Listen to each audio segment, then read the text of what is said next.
आज आपण बनवणार आहोत फ्लावरची भाजी. फ्लावरची भाजी बनवण्यासाठी आपण काय करायचं तर सुरुवातीला हा जो मागचं ग्रीन कलरचं सगळं आहे ते काढून घ्यायचं आहे. तर यासाठी मी काय करते, 2 भागात कट करते फ्लावर.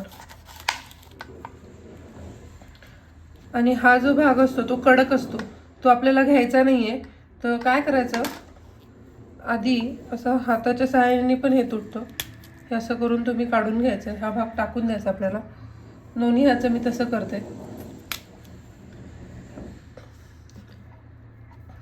तर आता परत हे असं हाताने काढून घ्यायचं. आणि हा जो खालचा भाग आहे तो आपल्याला काढून टाक. तुम्ही बघू शकता हा देठ मी काढून टाकलाय. आता आपल्याला काय करायचं, असं छोट्या पीसमध्ये कट करून घ्यायचंय. खूप मोठं नाही करायचंय फ्लावरचे हे पीसेस, नाही तर काय होतं ते हे खूप असं तोंडात आल्यासारखं होतं. तर आपण असं तुम्ही चाकूनीही कट करू शकता आणि हातानेही कट होतं. आणि काय करायचं, हे फ्लावर चिरला आपल्याला गरम पाण्यामध्ये टाकायचं आहे. मी गरम पाणी करून घेतलंय, त्यामध्ये टाकते.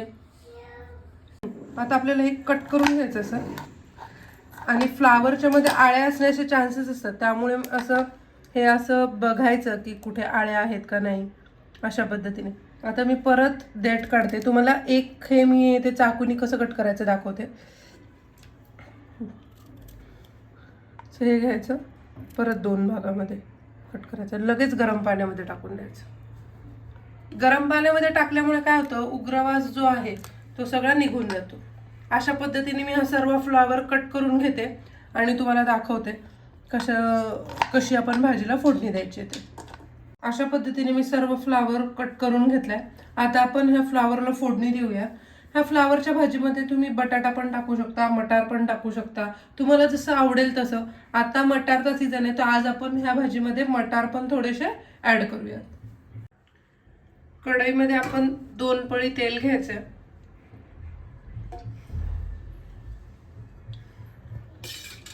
मी हा आज जो फ्लावर करते तो पावशर फ्लावर आहे. तर पावशर फ्लावरच्या दृष्टिकोनातून मी सर्व सामान घेते. आपलं तेल चांगलं तापून द्यायचंय.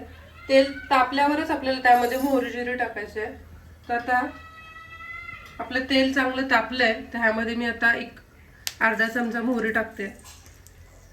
मोहरी चांगली तडतडू द्यायची आपल्याला.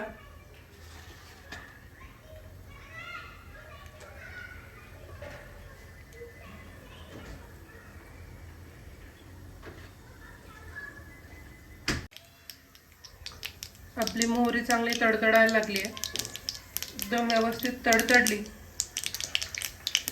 की आपल्याला जिरं टाकायचं.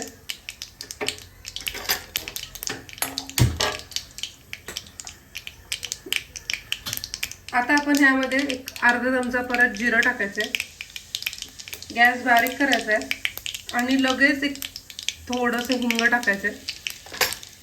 आणि मी जसं नेहमी म्हणते, 4-5 आपण कढीपत्त्याची पाने घेतली, ती नेहमी सारखं कट करायची आणि मगच टाकायचे. त्याने खूप छान फ्लेवर येतो कढीपत्त्याचा. तर आता लगेच आपला जो फ्लावर भिजत ठेवला होता तो त्यातलं पाणी सगळं काढून घ्यायचं आणि तो ह्यामध्ये टाकणार आहोत आपण.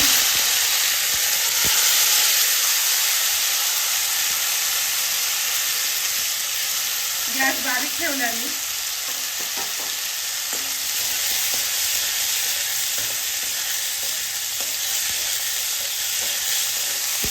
तेलात व्यवस्थित परतायचं आहे.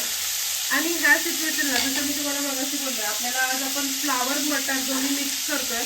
तर मी आता ह्यामध्ये अर्धा वाटी मटार टाकते. ह्यामध्ये 1-2 मिनिटं हे मटार आणि फ्लावर व्यवस्थित परतून घ्यायचं तेलावरती. म्हणजे काय होणार, फ्लावर पण हा उग्र असतो आणि मटार पण म्हणजे नीट परतला नाही तर तो उग्रवास येतो. तर तो व्यवस्थित परतला तर उग्रवास सगळा निघून जातो.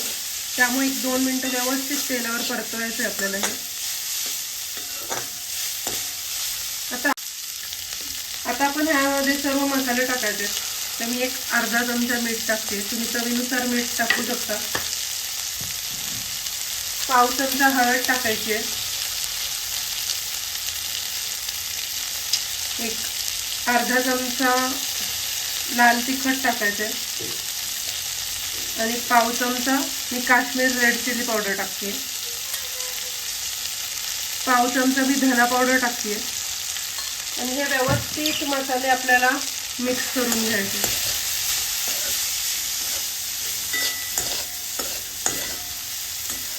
ह्यामध्ये आपल्याला पाणी वगैरे काही टाकायचं नाही. आपल्याला ही भाजी तेलावरतीच होऊन द्यायची.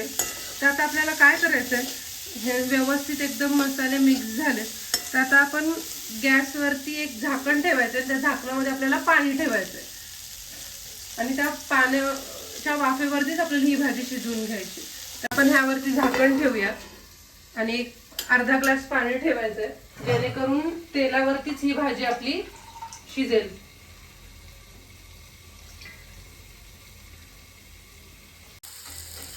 एक 2 मिनिटं झाली आहेत तर मी भाजी पूर्ण हलवून बघते.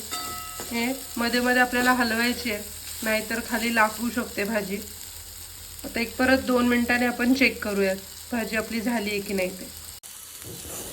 एक 2 ते 3 मिनिटं झाली आहे. तुम्ही बघू शकता आपली भाजी एकदम व्यवस्थित शिजली आहे. आता आपण गॅस बंद करूया आणि अशा प्रकारे आपली फ्लावर मटरची भाजी तयार आहे.